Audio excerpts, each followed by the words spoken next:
स्वागत है दोस्तों, साथियों, मित्रों, आपका अपनी YouTube चैनल पर। और आज की देखिए टॉपिक मैंने लिख रखी है, पहले से ही आपके सामने उल्लिखित कर रखा है, पक्ष। आपको ये बिल्कुल अलग दे रहा हूँ। अब इसमें से कितने लोग ये सुन रहे होंगे, सर ये कहाँ से आ गया? फिर हमने आपसे वादा किया है ना, तो निभाऊंगा ज़रूर। और हमने आपसे कहा है कि ऐसी चीज़ें आपके सामने रखूँगा कि जो सच में आपको अलग लगेंगी और कभी एग्जाम में आएंगी तो फिर आपको अपना YouTube चैनल याद ही आएगा। एक महत्वपूर्ण टॉपिक आपके सामने रखा है, पक्ष, जो कि पहली बार आपको लग रहा हो कि मैंने किसी नई टॉपिक के साथ आपका जुड़ाव बनाने का प्रयास किया है। पक्ष ये हिंदी के एक बहुत ही महत्वपूर्ण टॉपिक है। हम पक्ष की बात करें तो दिलचस्पी बनाए रखें। हम पक्ष पर जाने से पहले अपने भावनाओं को दबा कर रखें। उसके ठीक पहले आपके स्क्रीन पर यह क्वेश्चन लगा रखा है हमने। आपकी तैयारी कैसे चल रही है, आप किस तरीके से अपने आप को तैयार कर रहे हैं, इससे संबंधित मैंने ठीक ठाक आपके सामने 3 प्रश्न रखने का प्रयास किया है। और इन्हीं 3 प्रश्नों के माध्यम से हम आपसे बहुत कुछ जान जाएंगे कि सच में आप क्या कर रहे हैं, क्या आप सच में तैयारी कर रहे हैं, क्या आप नियमित रूप से क्रमबद्ध तरीके से वीडियोज देख रहे हैं, या फिर अचानक किसी वीडियोज को फॉलो करते हैं, उसी को देखते हैं। और ऐसा करने से सच में आपको बहुत बेनिफिट नहीं हो पाएगा, क्योंकि आप जब क्रमबद्ध तरीके से जुड़े होंगे तो आपको पक्ष का भी मतलब समझ में आएगा। अभी इसके ठीक पहले हमने काल पढ़ाया हुआ है, और उसके ठीक पहले हमने क्रिया के प्रकार में एक शब्द लाया था, सहायक क्रिया। लीजिए, अब मैं आपको पक्ष निकाल के देता हूं। क्या था वहां पर? सहायक क्रिया।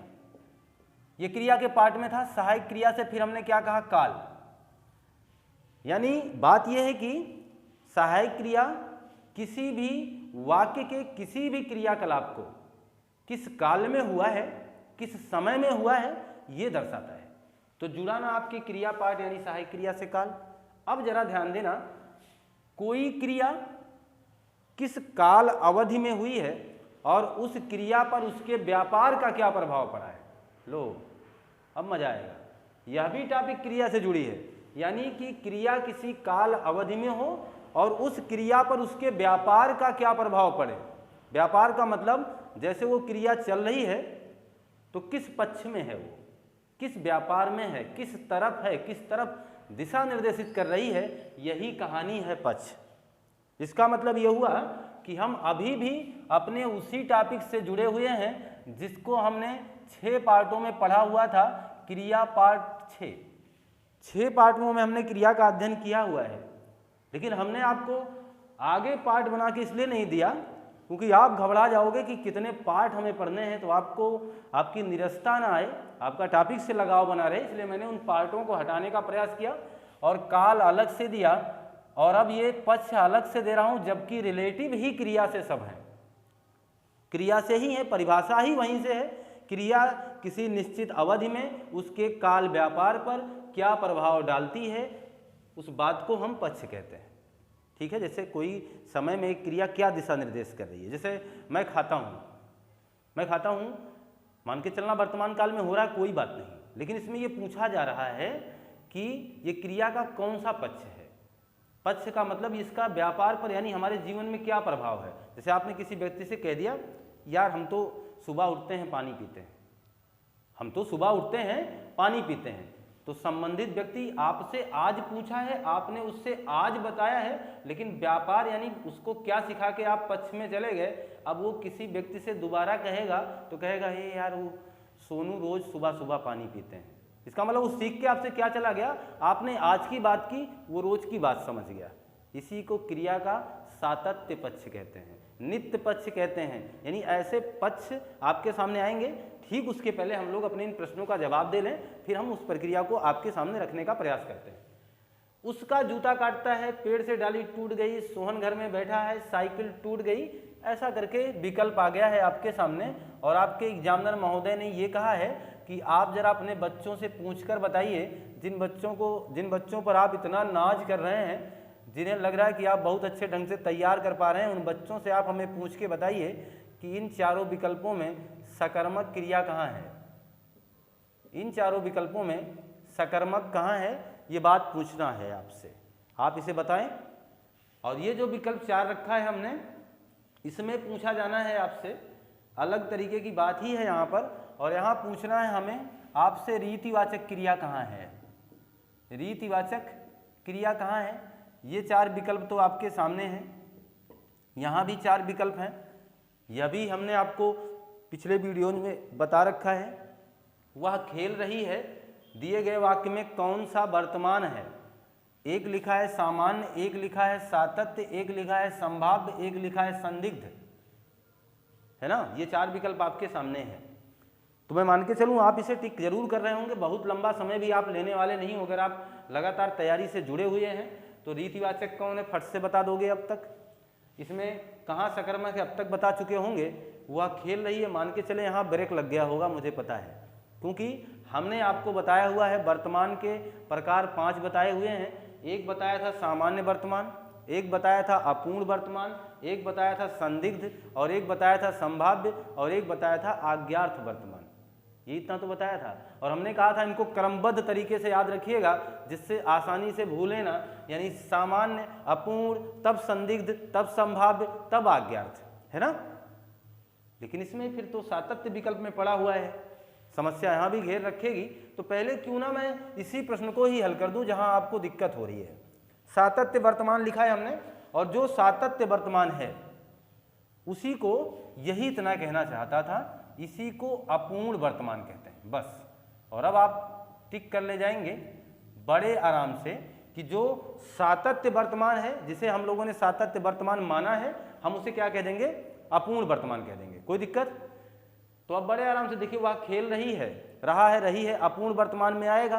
अपूर्ण वर्तमान विकल्प में नहीं मिला है, आप किसको टिक कर दीजिए, सातत्य को टिक कर दीजिए। क्वेश्चन पूछने का केवल एक ही उद्देश्य नहीं है, क्वेश्चन पूछने का दूसरा उद्देश्य भी आपके साथ जोड़ा है हमने, कि आपको कुछ नया दे पाएं, कुछ आप सीख भी पाएं। इस बात पर हमारी विशेष फोकस है। दूसरी बात समझना, सातत्य भी विकल्प में ना हो, अपूर्ण भी विकल्प में ना हो, तो इसी को एक और नाम से जानेंगे, जिसे कहा जाएगा तत्कालिक वर्तमान।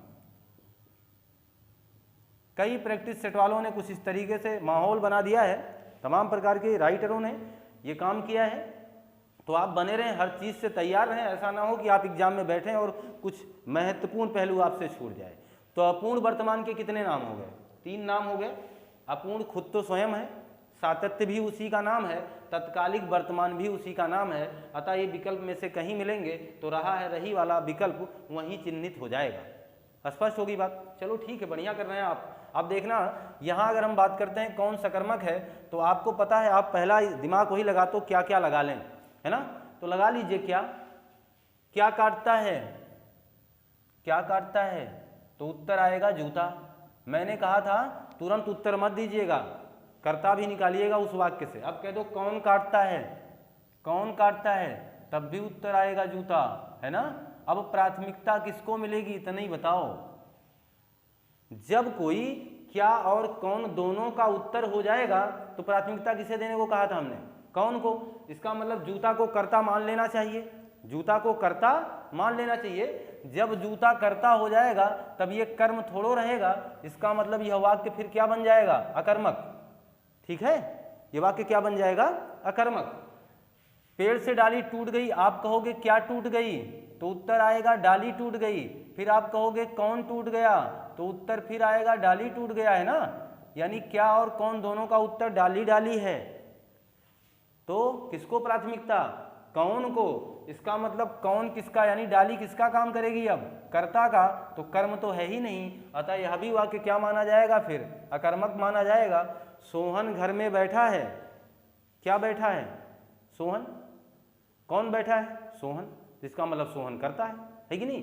वही तो बात यहाँ भी आ गई ना। फिर इसका मतलब यह भी वाक्य कैसा है, अकर्मक है। अब तो अगर हम समझदार हैं तो साइकिल को सकर्मक लगा करके भाग लेंगे, है ना। उसको पढ़ने की कोई आवश्यकता नहीं, क्योंकि हमने 3 विकल्प को गलत साबित करके दे दिया है। अब चौथा विकल्प हर हाल में सही ही होगा, लेकिन चेक करें यहाँ भी, क्या टूट गया, उत्तर आया साइकिल, उत्तर आया साइकिल। फिर कहोगे कौन टूट गया, कौन टूट गया, फिर उत्तर क्या आएगा आपका, साइकिल। दोनों जगह आपका उत्तर साइकिल प्राप्त हो गया। इसका मतलब साइकिल को हमें कर्ता मान लेना चाहिए, और क्या साइकिल को फिर कर्म नहीं मानेंगे। अतः यह भी वाक्य क्या आना चाहिए, अकर्मक। यही तो होना चाहिए, यह भी वाक्य अकर्मक आना चाहिए, लेकिन ऐसा नहीं है। ऐसा क्यों नहीं, क्योंकि इसके बारे में हमने आपको बता रखा है पहले। ये फार्मूला अपनाते जाइए, ठीक ठाक एक चीज और सोचते जाइए कि इसको करने वाला कोई दूसरा तो नहीं है। जैसे देखो, जूता काट रहा है, कटवाने वाला कोई है क्या? नहीं ना, जूता स्वयं काट रहा है ना। आप सोचो सर ये जूता कैसे काटता है? जूता काटने का मतलब हुआ जूता थोड़ा सा टाइट होगा ना, छोटा होगा, तो आपके वो पैरों में चुभ रहा होगा, उसको आप कटवा नहीं रहे हो, वो स्वयं काट रहा है। इसका मतलब उस वाक्य का कर्ता है वो, ठीक। लेकिन साइकिल टूट गई है, आप जरा बताना, अगर हमने साइकिल को कर्ता मान लिया है तो साइकिल क्या अपने आप टूट गई है? इतना बताइए, साइकिल क्या अपने आप टूटी है? नहीं ना, साइकिल को तोड़ने वाला कोई दूसरा है। इसका मतलब इस वाक्य में साइकिल टूट गई भले ही लिखा है, भले ही यह कौन का जवाब आ रहा है, लेकिन साइकिल अपने आप नहीं टूटी है, इसका कर्ता कहीं बाहर है, इसलिए हम इसे कर्म मानेंगे और दिए गए वाक्य को सकर्मक की कैटेगरी में रखेंगे। क्लियर है ना? जैसे हमने कहा ठूंठ खड़ा है, ठूंठ खड़ा है, जो खेतों में ठूंठ लगाए जाते हैं जानवरों से बचाने के लिए, सच में ठूंठ अपने आप नहीं खड़ा है ना, खड़ा करने वाला कोई था। इसका मतलब ठूंठ क्या बन जाएगा? कर्म बन जाएगा, उस वाक्य को सकर्मक मान लिया जाएगा। बस इतनी सी बात थी, ये आपका रिवीजन हो गया। वह खाकर चला गया, सोहन पढ़ते हुए सो गया, वह जाते ही चला गया। और इसमें रीतिवाचक बोला है। रीतिवाचक का मतलब जब दो क्रियाएं साथ साथ हो जाएं, दोनों क्रियाओं में अंतर ना निकाला जा सके कि कौन सी क्रिया पहले हुई है, उसे ही क्या कहा जाता है? रीतिवाचक। तो संबंधित चारों वैकल्पिक व्यवस्थाओं में आपका चौथा विकल्प सही माना जाएगा, रीतिवाचक, क्योंकि वह हंसकर बोली, ये साथ साथ हो रहा है, रीतिवाचक होगा। और देखिएगा, जाते ही चला गया, हमने कहा था जब किसी के साथ ही लगा हो तो उसे तत्कालिक क्रिया कहिएगा। कैसी क्रिया? तत्कालिक क्रिया। और जब देखिए सोहन पढ़ते पढ़ते सो गया और वह खाकर चला गया, ये ध्यान देना, अगर ऐसे सेंटेंस कभी भी आ जाएं तो इसे कहिएगा पूर्वकालिक क्रिया। दोनों में पूर्वकालिक क्रिया है। आप कहोगे सर पढ़ते पढ़ते भी है क्या? जी हाँ, बिल्कुल, पढ़ते पढ़ते सो गया, इसका मतलब पहले पढ़ाई है तब सोया है। भले ही वो क्रियाकलाप साथ साथ हुए हों, लेकिन पहले पढ़ा है तब सोया है। इस बात को ध्यान देना, जब भी कहीं ऐसा लिखा हो पढ़ते पढ़ते सो गया, तब भी पूर्वकालिक दीर्घकालिक लगाइएगा। चलते चलते गिर गया, तब भी पहले चला ही है, बाद में गिरा है, इस बात को ध्यान रखें। तो मैं मान के चलूँ कि आप इस प्रश्नों को अब समझ पाए। ये मैंने थोड़ा सा रिकैप दिया आपको, क्वेश्चन से जुड़ने का प्रयास किया आपके साथ, और वो मैं कर सका हूँ। अब बात करता हूँ आगे। अब सीधी टॉपिक अपने पक्ष की करूँगा, अपने पक्ष की बात करूँगा। ये जो हमने टॉपिक रखा हुआ है आपके सामने, उसकी बात कर लेते हैं। पक्ष किसे कहेंगे? तो पक्ष वाकई में क्या होता है? पक्ष का मतलब हमने कहा कि किसी काल अवधि में, किसी निश्चित काल अवधि में कार्य का व्यापार पर क्या प्रभाव पड़ेगा, यानी निश्चित काल अवधि में। इसकी परिभाषा थोड़ी सी जरूरी समझ रहा हूं, इसलिए लिख रहा हूं। निश्चित काल अवधि में, काल अवधि में कार्य पर व्यापार का प्रभाव, व्यापार का प्रभाव। इसका मतलब समझिएगा, यहां व्यापार करने का तात्पर्य यह है कि आगे की भावना को समझ पाना। यानी कोई कार्य हमसे कोई कहे तो हम ये समझ पाए, अच्छा ये आदमी रोज करता है ये काम, अच्छा ये लगातार हो रहा है ये काम। आप समझ पा रहे हैं? तो उस क्रियाकलाप को समझ पाना कि अच्छा ये आगे ऐसा होता होगा, उसी को क्या कहते हैं? पक्ष। निश्चित काल अवधि में कार्य पर व्यापार का प्रभाव ही पक्ष कहलाता है। ये इसकी परिभाषा हो गई, ठीक। कोई दिक्कत यहाँ पर आपको अब नहीं होगी। हम पक्ष को आगामी 4 प्रकारों में बांटते हैं, बस इतना ही काम करना है, बहुत लंबा ये टॉपिक नहीं है।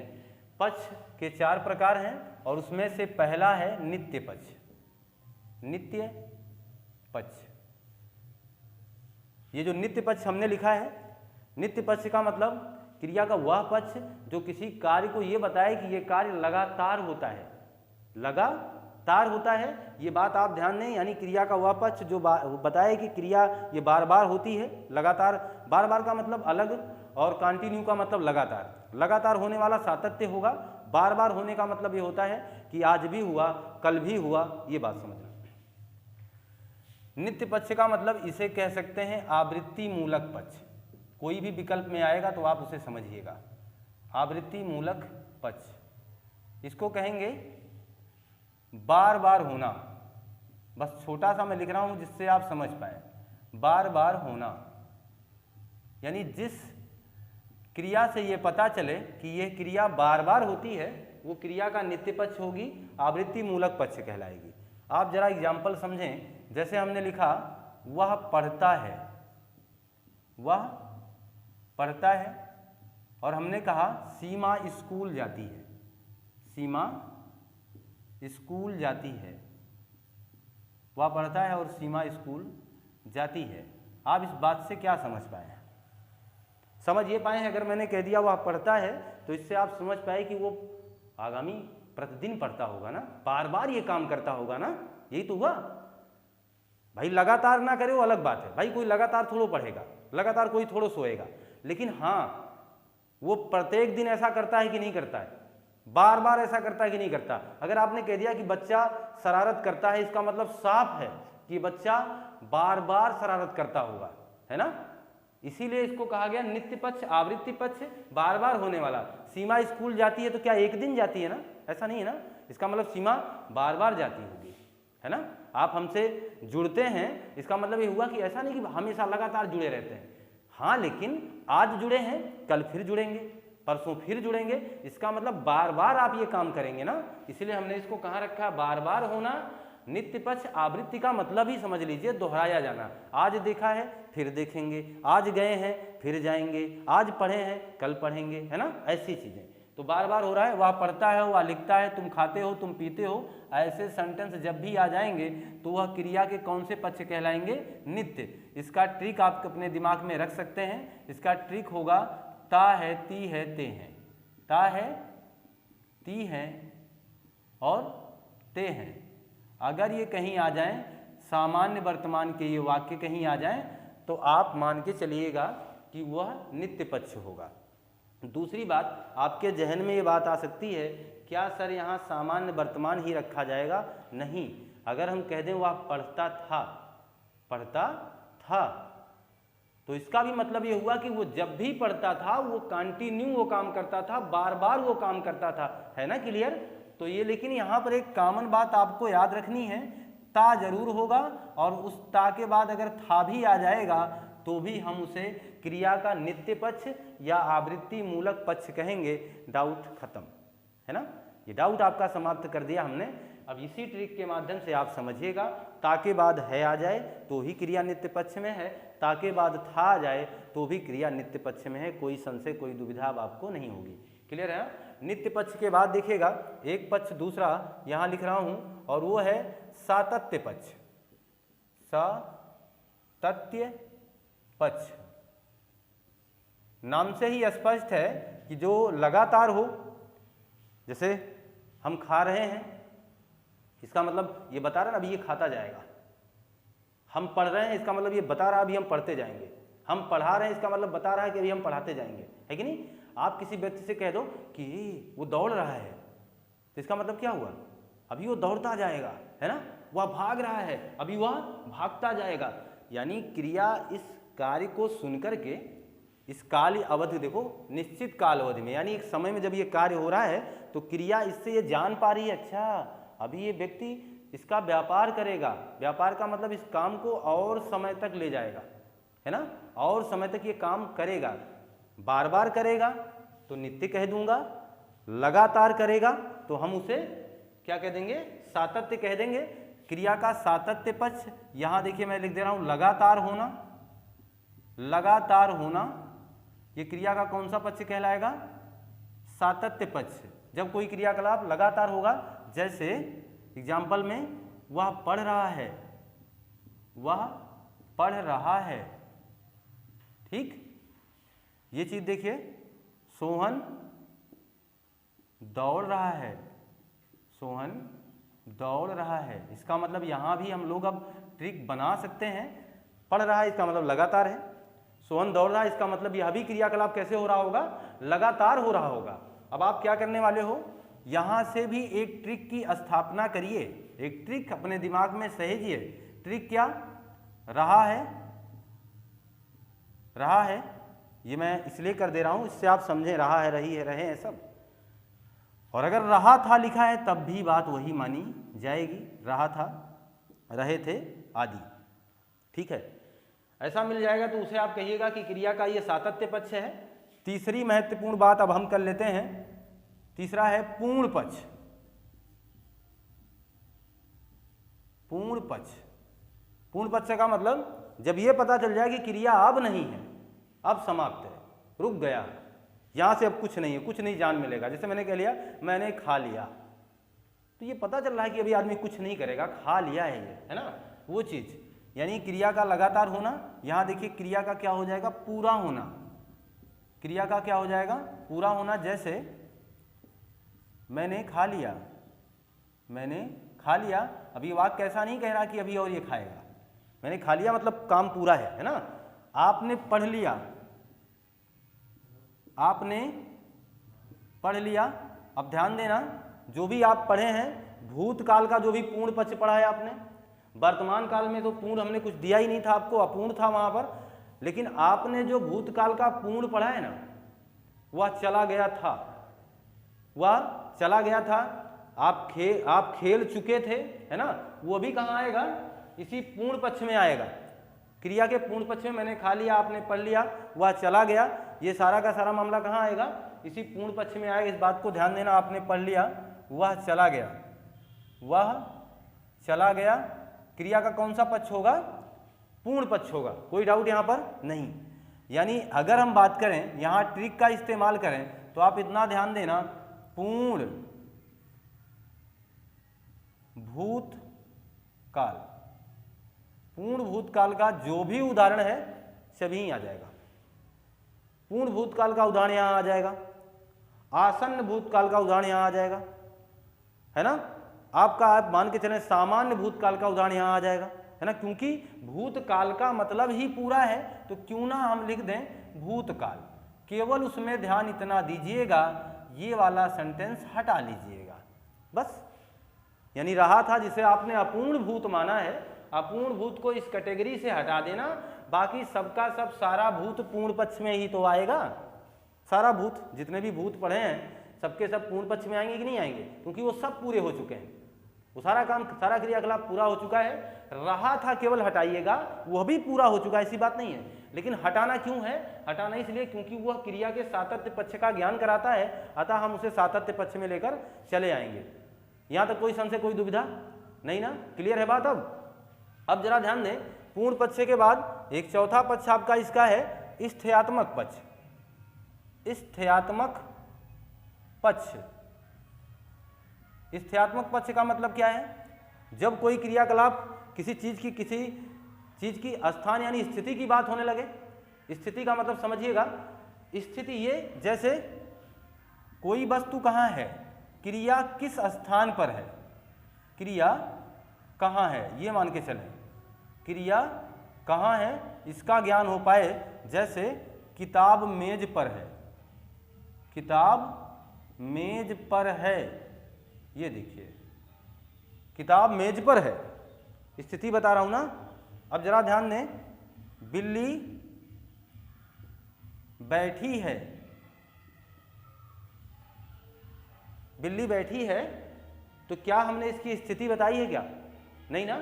अगर हमने स्थिति नहीं बताई है, जैसे बिल्ली बैठी है, बिल्ली बैठी है, कहाँ बैठी, देखो स्थेयात्मक पक्ष का मतलब हुआ, जैसे यहाँ तो फिर देखना, मैंने खा लिया, तो ये भी तो मैंने कहीं किया होगा ना, लेकिन बिल्ली बैठी है, बिल्ली बैठी है।